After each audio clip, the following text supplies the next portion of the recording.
Hello everyone, welcome to my YouTube channel. आज का topic है एवोल्यूशन ऑफ हार्ट, जिसमें हम लोग एवोल्यूशन ऑफ हार्ट के बारे में देखेंगे। इसके डेवलपमेंट कैसे होता है इसके बारे में देखेंगे। सबसे पहले इंट्रोडक्शन। हृदय का ऑरिजिन मेसोडर्मल लेयर से होता है। जो हार्ट होती है वो 24 घंटे चलने वाली होती है, यह कभी भी रुकती नहीं है। हृदय जो होता है वो मायोकार्डिक मसल्स का बना होता है तथा यह ब्लड वेसल्स का मॉडिफिकेशन होता है। हार्ट एक अनपेयर्ड स्ट्रक्चर है जो बॉडी के थोरैक्स के मिड वेंट्रल साइड में प्रेजेंट होता है। हृदय जो होता है अनऑक्सीजनेटेड ब्लड को शरीर के विभिन्न भागों से ग्रहण करता है तथा प्योर होने के लिए इसे रेस्पिरेटरी ऑर्गन को भेजता है, जहां से यह प्योर होकर हार्ट में आ जाता है। इसका डेफिनेशन देखते हैं। डेफिनेशन में डेवलपमेंट ऑफ हार्ट, हृदय डेफिनेशन देखते हैं। यह एक खोखली अंग है जो लय बद्ध संकुचन एवं शीतलन के द्वारा ब्लड को बॉडी में पंप करते रहती है। फिर इसमें हम लोग डेवलपमेंट ऑफ हार्ट देखते हैं।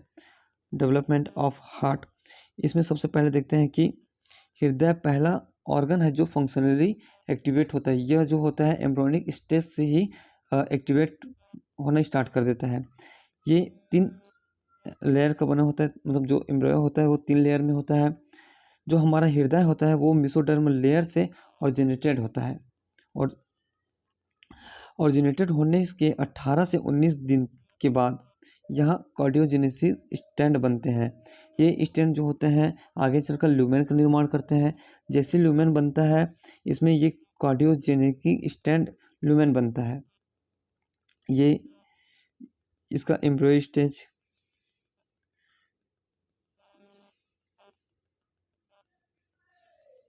ये इनका एम्ब्रियो स्टेज है। फिर ये 18 से 20 दिन के बाद, जैसे ऊपर में कहा गया है कि लुमेन बनता है, तो यहाँ ये लुमेन है। ये फिर हमें जो लुमेन आगे चलकर इंडोकार्डियल ट्यूब बनाते हैं। ये जो लुमेन होते हैं वो इंडोकार्डियल ट्यूब का निर्माण करते हैं। फिर ये आगे चलकर इंडोकार्डियल ट्यूब थोड़ी देर बाद आपस में आ जाते हैं, अर्थात ये फ्यूज़ हो जाते हैं। फ्यूज़ होने के बाद इसको एक नया नाम देते हैं जिसको सिंगल प्रिमिटिव हार्ट ट्यूब भी कहते हैं। यह हार्ट ट्यूब 5 सीजन में हेड टू टेल डिफरेंट हो जाते हैं, अर्थात ये जो इंडोकार्डियल ट्यूब होते हैं ये आगे चलकर इसमें फ्यूज़न होता है। फ्यूज़न को हम लोग इसको fusion into primitive heart tube कहते हैं। ये आगे चलकर इसमें ये हेड टू सिर्फ 5 सीजन से अलग अलग होते हैं। पहला जो होता है ये ट्रैंकस आर्टेरियोसस में होता है, फिर बल्बस कॉर्डिस में होता है, प्रिमिटिव वेंट्रिकल में होता है, प्रिमिटिव आर्टियम होता है। ये आगे चलकर इसमें फिर ये जो है साइनस मिनोसस, ये भी है। ये आगे चलकर ये एस शेप्ड में कन्वर्ट हो जाते हैं। एस शेप्ड में ये कन्वर्ट हो जाते हैं। एस शेप्ड के बाद ये जो एस शेप्ड हो जाते हैं फोल्डिंग होकर, जो एस शेप्ड बोलते हैं। एस शेप्ड बनने के बाद ये एस शेप्ड के बाद ये एडल्ट हार्ट में चेंज हो जाते हैं। ये वही जो डेवलपमेंट ऑफ हार्ट है उसको बताया गया है कि मेसोडर्म बनता है, फिर कार्डियोजेनिक कॉर्ड बोलते हैं या फिर स्टेंस बोलते हैं। फिर इंडोकार्डियल ट्यूब का निर्माण करते हैं जो माइग्रेट होकर फ्यूज का निर्माण करते हैं। फिर फॉर्मेशन होता है जिसमें सिंगल प्रिमिटिव हार्ट ट्यूब का निर्माण होता है जो हेड टू टेल ये चेंज होता है, जिसमें truncus arteriosus bulbus cordis primitive ventricle primitive atrium sinus venosus जो प्रिमिटिव हार्ट इलोएट्स का निर्माण करते हैं, जो आगे फोल्ड होकर पेरिकार्डियम का निर्माण करते हैं जो एस शब्द बनता है। फिर ये एडल्ट का निर्माण करते हैं। फिर इसमें देखते हैं एवोल्यूशन ऑफ हार्ट। यहाँ देखेंगे कि एवोल्यूशन ऑफ हार्ट, जो हार्ट का एवोल्यूशन है कैसे हुआ। पहले प्रिमिटिव में हुआ, जैसे कि मछली, फिर एम्फीबिया, फिर रेप्टाइल, और उसके पश्चात पक्षी, बर्ड्स एंड मैमल्स, इसमें जो हार्ट है वो अलग अलग चेम्बर में कैसे कन्वर्ट होते गए उसके बारे में देखेंगे। तो इसमें दो प्रकार के होते हैं, एक सिंगल सर्कुलेशन हार्ट होता है और एक डबल सर्कुलेशन हार्ट होता है। पहले देखते हैं सिंगल सर्कुलेशन हार्ट या फिर इसको वेनस हार्ट। तो वेनस हार्ट क्यों कहते हैं? वेनस हार्ट क्यों कहते हैं? इसका जो हार्ट होती है केवल डाईऑक्सीजनेटेड ब्लड को पंप करने का कार्य करती है, इसलिए इसको वेनस हार्ट कहते हैं। कुछ फिशेस तथा साइक्लोस्टोम के हार्ट में अनऑक्सीजनेटेड ब्लड पाया जाता है। फिर देखते हैं जो सिंगल सर्किट, उसका क्या अर्थ है? सिंगल सर्किट का अर्थ यह होता है कि बॉडी में जो ब्लड सर्कुलेट कर रहे हैं वो हार्ट के द्वारा केवल एक बार अपने सर्कुलेशन के दौरान गुजरती है, और इस हार्ट को सिंगल सर्कुलेट हार्ट भी कहते हैं। इसमें ब्लड का प्यूरिफिकेशन गिल्स में होता है और यहाँ से ब्लड का सर्कुलेशन पूरे बॉडी में होता है, और पूरे बॉडी से जो डाईऑक्सीजनेटेड होने के बाद फिर से ये हार्ट में आ जाते हैं। इसका जो हार्ट होता है वो 4 चेम्बर का बना होता है। पहला चेम्बर, दूसरा चेम्बर, तीसरा चेम्बर, चौथा चेम्बर, जिसमें ये साइनस वेनोसा, एट्रियम, वेंट्रिकल, कोनस, एट्रियोसस होते हैं। ये जो चारों होते हैं एक सीरीज में ब्लड का फ्लो करते हैं। ये जो डायग्राम दिख रहा है ये सिंगल सर्कुलेशन का डायग्राम है। इसमें सबसे पहले इलास्मोब्रांच का लेते हैं। इलास्मोब्रांच का हार्ट इस शेप का होता है, जिसमें ऊपर में ventral aorta, aortic arches, wall, conus arteriosus, ventricle, auricle, sinus venosus, hepatic vein, common cardinal, ये आदि पाए जाते हैं। इसको थोड़ा सा देखते हैं, डील करते हैं।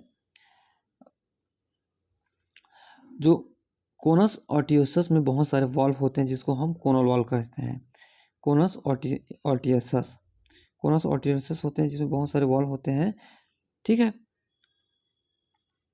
जिसको कोनल वॉल्व कहते हैं। फिर यह साइनस वेनोसस पूरे शरीर से ब्लड को ग्रहण करती है।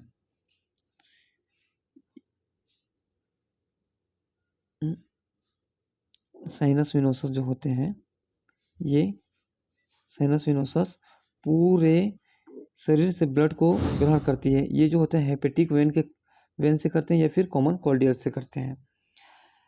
ये जो साइनस वेनोसस टाइप के होते हैं ये इलास्मोब्रांच और कार्टिजिनेसिस फिश में पाया जाता है, जो हिपेटिक साइनस और कॉमन कॉर्डियल के थ्रू पूरे ब्लड को ग्रहण करके साइनस वेनोसस एट्रियम में खोल देते हैं। जब ये सेनो एट्रियम अपार्च में एक वॉल्व होती है जो ब्लड के बैक फ्लोट को रोकती है, जो इसमें एक वॉल्व पाई जाती है, जैसे कि ये साइनस वेनोसस है। साइनस वेनोसस पूरे कॉमन कॉर्डियल या फिर हेपेटिक से ब्लड को यहाँ ग्रहण करेंगे। ग्रहण करने के बाद ये इसको ऑरिकल में ले जाएंगे, ऑरिकल इसको आगे वेंट्रिकल में ले जाते हैं। तो वेंट्रिकल में एक एट्रियोसस पाया जाता है जो इसके बैक फ्लो, इसमें जाने के पश्चात जो वेंट्रिकल में ब्लड जाता है वो ऑरिकल में ना आए करके जो बैक फ्लो होता है उसको रोकते हैं। साइनस वेनोसस जो होते हैं वो थिन वॉल्व होते हैं, यहाँ ब्लड आकर कलेक्ट होता है और यह भर जाती है। जो वेंट्रिकल होते हैं वो काफ़ी स्ट्रॉन्ग मसल्स होते हैं। यह कोनस एट्रियोसस में खुलता है, फिर ये ऊपर की तरफ आकर ये जो वेंट्रिकल होता है यहाँ से ये सीधा एओर्टिक आर्चेस में जाते हैं, वेंट्रिकल एरोटा में जाते हैं, और जो 5 नंबर और 6 नंबर जो दिख रहे हैं एओर्टिक आर्चेस उसमें चले जाते हैं। इलास्मोब्रांच के पश्चात हम लोग देखते हैं टिलोस्ट फिश या फिर बोनी फिश। इसमें इसका ये हार्ट है जिसमें ventral aorta, bulbus, arteriosus, ventricle, auricle, sinus venosus और हेपेटिक वेन, ये भी वही उसी तरह कार्य करते हैं, लेकिन इसमें कुछ अलग ही रहता है। जैसे कि हेपेटिक वेन साइनस वेनोसस में खुलता है। बल्बस एट्रियोसस की खासियत यहाँ पर पेयर ऑफ वॉल्व होते हैं, जिसमें कोनस एट्रियोसस अब्सेंट होते हैं। इसमें जो कोनस एट्रियोसस होते हैं वो अब्सेंट होते हैं। इसमें कोनस एट्रियोसस एब्सेंट होने के कारण इसके जो पश्च भाग होते हैं उसकी जो वॉल होती है वो अधिक मोटी हो जाती है। अभी हम लोग फिश का जो एवोल्यूशन हुआ है हार्ट का, फिश के जो हार्ट है एवोल्यूशन है उसको देख रहे हैं। फिर हम देखते हैं कि डिप्नोई फिश, डिप्नोई फिश में ये 5-6 नंबर, फिर wall, inter ventricular septum, inter atrium septum, incomplete inter auriculum septum, pulmonary vein, pre canal, post canal, sinus venosus, ये सब इसमें पाए जाएंगे, जिसको थोड़ा सा देखते हैं। यहाँ ए वी का अर्थ ये होता है कि ऑरिकुलम और वेंट्रिकल, ठीक है। ये ए वी दोनों दो पार्ट में बढ़ जाते हैं, ये पीछे से दो पार्ट में बढ़ जाते हैं, जिसमें ये आर वी और एल वी, अर्थात आर ए और एल ए इंटर एंट्रिकुलर सेप्टम और आर वी एल वी जिसको हम लोग इंटरवेंट्रिकुलर सेप्टम कहते हैं। आर ए का अर्थ होता है राइट ऑरिकुलर और लेफ्ट ऑरिकुलम। आर वी का अर्थ होता है राइट वेंट्रिकल और लेफ्ट वेंट्रिकल। जहाँ हम लोग आगे में चल के देखेंगे आर ए वी ए, तो इसका अर्थ यही होगा। जो ये R A and L A है, इसको इंटर एंट्रिकुलर सेप्टम कहते हैं। ये इनकम्प्लीट होता है। जो इंटर एंट्रिकुलम सेप्टम में एक ओपनिंग होता है जिसको फोरामेन वॉल कहते हैं। राइट एंट्रियम में साइनस विनोसस ओपन करती है। जो साइनस विनोसस होती है वो प्री केवाल एंड पोस्ट केवाल में ब्लड को कलेक्ट करती है। फिर ये जो होती है राइट ऑरिकुलम में खुलती है। फिर ये राइट एरिकुलम में खुलने के पश्चात आरवी में यहाँ पर वॉल्व नहीं होते हैं, तो यहाँ एंट्रियोवेंट्रिकुलर प्लग पाया जाता है। लेफ्ट ऑरिकुल में पल्मोनरी वेन्स खुलता है जो लंग्स से आते हैं, जिसमें प्योर ब्लड होती है। फिर ये आगे चलकर लेफ्ट ऑरिकल और लेफ्ट वेंट्रिकल में खुलता है। इसमें interventricular septum, atrioventricular plug and inter ventricular septum पाया जाता है। ये आपस में इस तरह से होते हैं कि इनमें ऑक्सीजनेटेड ब्लड एवं अनऑक्सीजनेटेड ब्लड आपस में नहीं मिल पाते। फिर वही जो प्रोसेस है पुराना वाला। फिर देखते हैं एम्फीबिया। ये फिश के बाद आने वाली है एम्फीबिया, जिसमें सबसे पहले यूरोडेला एम्फीबिया, साइरन नेक्टेरंस आदि, जिसमें गिल जीवन पर्यंत पाए जाते हैं। ठीक है। लंग्स क्रमशः सेप्टम अब्सेंट, कोनस एट्रियोसस अब्सेंट के आधार पर बल्बस पाया जाता है, जिसमें से सेकेंड एन्यूरन एम्फीबिया। एन्यूरन एम्फीबिया में एन्यूरन एनिमल में पूर्ण रूप से इंटर ऑरिकुलर सेप्टम द्वारा लेफ्ट एंड राइट ऑरिकुलम में डिवाइड होता है। वेंट्रिकल की आंतरिक पेशी भित्ति में पॉकेट पाई जाती है, जो कि राइट एंड लेफ्ट से आने वाली ऑरिकल से रक्त को मिक्स होने नहीं देती है। इसमें स्पाइरल वॉल पाया जाता है। ये यूरोडेला एम्फीबिया का फिग एंड ये जो है एन्यूरन का एम्फीबिया का फिग है। फिर तीसरा आता है स्क्वामेटा रेप्टाइल। रेप्टाइल का हार्ट एम्फीबिया से अधिक विकसित होता है। ये जो है रेप्टाइल का हार्ट है, इसका ऑरिकल लेफ्ट एंड और ऑरिकल में इंटर ऑरिकल द्वारा विभाजित होता है।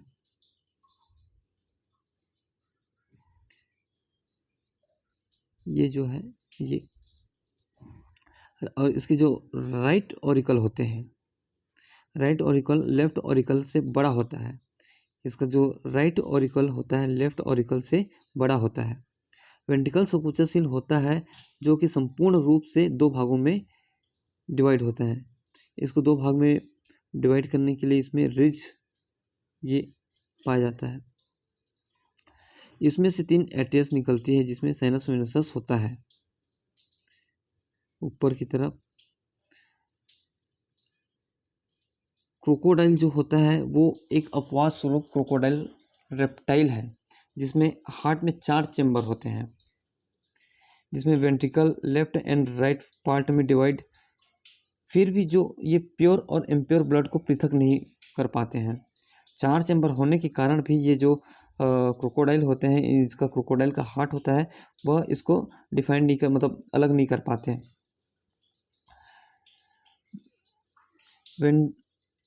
वेंट्रियल एरोटा 2 भागों में डिवाइड होता है, लेफ्ट वेंट्रल एरोटा और राइट वेंट्रल एरोटा। जो लेफ्ट वेंट्रल एरोटा होता है वह राइट साइड से इम्प्योर ब्लड को लेते हैं, तथा जो राइट वेंट्रल एरोटा होता है वो लेफ्ट से प्योर ब्लड को ले जाते हैं।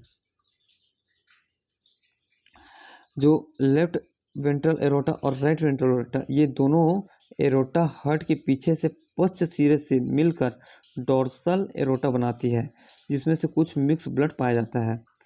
अब यहाँ क्रोकोडाइल का जो हार्ट है इसको देख लेते हैं। ये कॉमन ही है लेकिन इसमें 4 चैम्बर पाया जाता है। फिर इसमें डबल सर्कुलेशन देखते हैं। डबल सर्कुलेशन का फिग है ये, स्क्रीनशॉट कर सकते हैं आप लोग।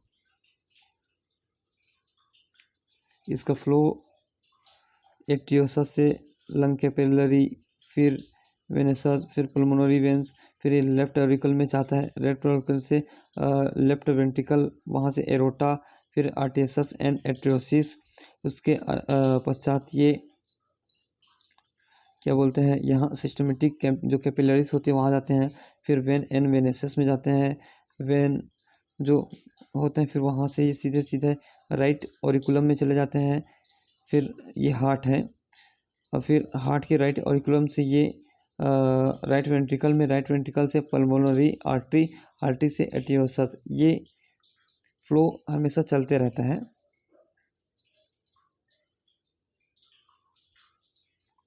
फिर चौथा देखते हैं इसका बर्ड्स एंड मैमल्स।